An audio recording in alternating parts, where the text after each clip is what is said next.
अस्सलाम वालेकुम। क्या हाल चाल है? उम्मीद करती हूँ आप लोग सब ठीक ठाक होंगे, खैरियत से होंगे। अल्हम्दुलिल्लाह यहाँ मैं भी बिल्कुल ठीक ठाक आप लोगों की दुआओं के साथ। तो आज यहाँ मैंने अपना जो व्लॉग स्टार्ट किया था, मॉर्निंग से स्टार्ट किया था। तो बस सैटरडे था, तो यहाँ पे बच्चे बस लेट सो के उठे थे, तो यहाँ पे नाश्ता मुझे बनाना था।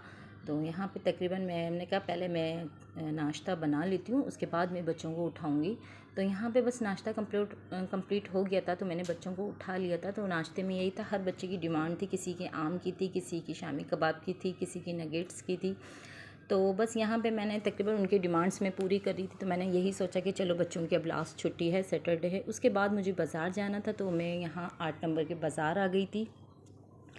तो यहीं से मैं बच्चों के कैचर वगैरह, बच्चियों की जो है मैं कैचर वगैरह लेती हूँ। जो भी मुझे छोटा पोनी वगैरह लेनी होती है मैं यहीं से लेती हूँ। इसलिए बच्चों की जो लड़कियों के हैं, किसी के कॉलेज स्टार्ट हो गए तो किसी के स्कूल, तो यहाँ पे मुझे इनका सामान लेना था। तो ये काफ़ी मशहूर भी दुकान है, और ये मशहूर यहाँ पे बिन सईद की दुकान है, उसके सामने बिल्कुल दुकान है। और यहाँ पर जो है रीज़नेबल प्राइस होते हैं।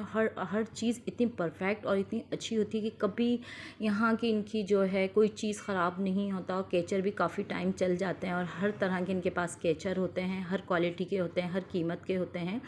तो यहाँ ऑप्शन भी होता है, मैं इसके पास ही आके इनसे ले लेती हूँ।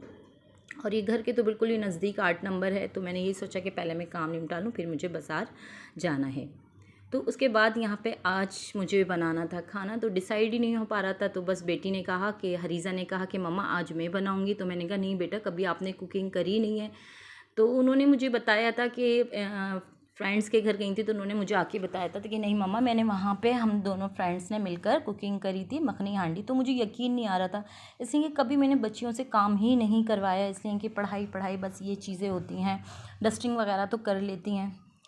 तो काफ़ी ज़िद कर रही थी, तो इनके पापा ने कहा कि नहीं चलो दिल चाह रहा है तो इनसे बनवा लो। मैंने कहा चलो भाई मैं देखती हूँ आपने कैसी बनाई थी। बड़ी आप तारीफ़ कर रही थी, उनके फ्रेंड्स के पापा और मम्मा भी बड़ी तारीफ़ कर रहे थे। तो यहाँ बस हरीज़ा बनाने खड़ी हो गई थी। तो अच्छा, मुझे ऐसा था कि शायद मैं इनको हर सामान बताती रहूँगी, लेकिन ऐसा कुछ नहीं था। बस उनका यही कहना था नहीं मम्मा आप जाके बैठ जाए, मैं ख़ुद बनाऊँगी। तो यहाँ पे इन्होंने चिकन ले ली थी। तो यहाँ पे ये चिकन थी आधा किलो, उसमें अदरक लहसुन का पेस्ट डाल दिया था, फिर हरी मिर्चें डाल दी थी। तो मैंने कहा नहीं हरी मिर्चें अभी नहीं डालो। तो कह रही नहीं नहीं मम्मा, इसी तरीके से हरी मिर्चें मैं डालूंगी। मैंने कहा चलें ठीक है। फिर मैंने कहा चलें भाई टमाटर आप ऐसा करें कि रिंग वाली शक्ल में काट लें। तो कहेंगे नहीं नहीं मम्मा आप मुझे बनाने दें, बस आप हट जाएँ। हाँ खैर, इस तरीके से भी टमाटर डलते हैं। तो कहेंगी नहीं मम्मा, छिलका आसानी से इसका उतर जाएगा और आप देखिएगा, आप जाके बैठ जाएं, बस मैं ख़ुद बनाऊंगी, आप मुझे बनाने दें। तो ये भी खैर मैंने फ़र्स्ट टाइम इससे खाना कुकिंग करवाई है, तो मेरे लिए और इनके लिए, दोनों के लिए एक ही प्रैक्टिकल हो गया। तो यहाँ पे तमाम मसाले अब इसमें जाएंगे। तो 1 टेबल स्पून सारे इसमें मसाले थे। काली मिर्च थी, पिसे हुई धनिया थे, कुटी हुई मिर्च थी, हल्दी, नमक, पिसा हुआ ज़ीरा था जो भून के इन्होंने रख लिया था। अच्छा, मैंने क्या शायद मैं इनको क्वांटिटी बताऊंगी, लेकिन नहीं भाई, इन्होंने ख़ुद ने ही अपनी क्वांटिटी मुझे बताती गई कि मम्मा आप ऐसा कर दें। तो मैंने इनको निकाल के दे दिए थे। फिर इन्होंने ही कुछ मसाले इन्होंने पीस लिए थे, ज़ीरा और पिसी हुई मिर्च जो है मैंने पीस ली थी।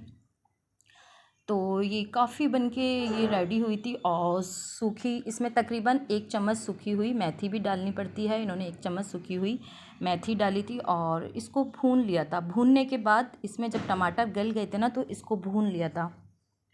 फिर इसमें क्रीम ऐड कर दी थी। तो क्रीम का, अच्छा पूरा पैकेट आपको क्रीम का नहीं डालना है, तकरीबन आधे से ज़्यादा आपको क्रीम का पैकेट डालना है। तो मुझे यही था कि मैंने कहा नहीं बेटा क्रीम का पूरा पैकेट डलेगा। तो उन्होंने कहा कि नहीं मम्मा, बस आधे से थोड़ा सा ज़्यादा डलेगा। तो यहाँ पे बस अच्छी तरह इसकी ये भुनाई कर रही थी ताकि तेल हमारा जो है सेपरेट हो जाए। और फिर ऊपर से अदरक जो है इसको बिल्कुल कट करके बारीक बारीक डाली थी। और तो अच्छा, हरी मिर्च का जो है आपके पास ऑप्शन होता है इसमें। तो उन्होंने कहा कि नहीं मम्मा बस हरी मिर्च डाल दी। तो मैंने कहा नहीं बेटा ऊपर से डाल दें। तो कहेंगी नहीं, अगर आप खा सकती हैं तो ऊपर से डाल दें, लेकिन मुझे ऊपर से डाल के वाकई में हरी मिर्च अच्छी लगती है। फिर यहाँ पे इन्होंने जी मक्खन डाला था। तो मखनी कढ़ाई तो क्रीम से और मक्खन से ही अच्छी लगती है। तो यहाँ जो है इन्होंने आधा मक्खन क्यूब्स की शक्ल में कट करके डाल दिया था। ये मखनी कढ़ाई बनकर बड़ी मज़े की बनी थी और बहुत अच्छी बनी थी, और खुशबू भी बहुत प्यारी आ रही थी, इसकी कलेदा ही आ रही थी। तो आई होप, मुझे उम्मीद है कि आप लोगों को पसंद आए, तो कमेंट्स में मुझे ज़रूर बताइएगा। जिसने मेरे चैनल को लाइक नहीं किया, लाइक कर ले, सब्सक्राइब कर ले। ओके, अल्लाह हाफिज़, बाय बाय।